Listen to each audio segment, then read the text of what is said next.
Hey! We got another tutorial for you. Today, we are going to learn how to connect your iThink logistics account with Return Prime to auto-generate return pickup requests without going anywhere, so let's jump in. The first thing you need to do is click on the Settings tab on your Return Prime dashboard.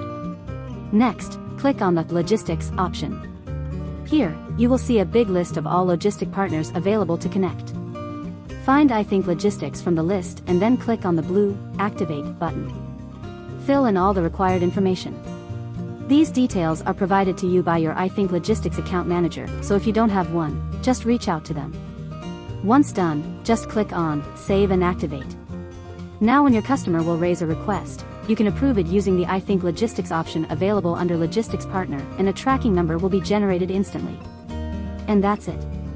Thank you so much for watching. If you have any kind of questions, issues during the process, feel free to drop an email to us at help@returnprime.com or make use of the live chat option available on your Return Prime dashboard, and we promise to ensure everything is up and running for you instantly.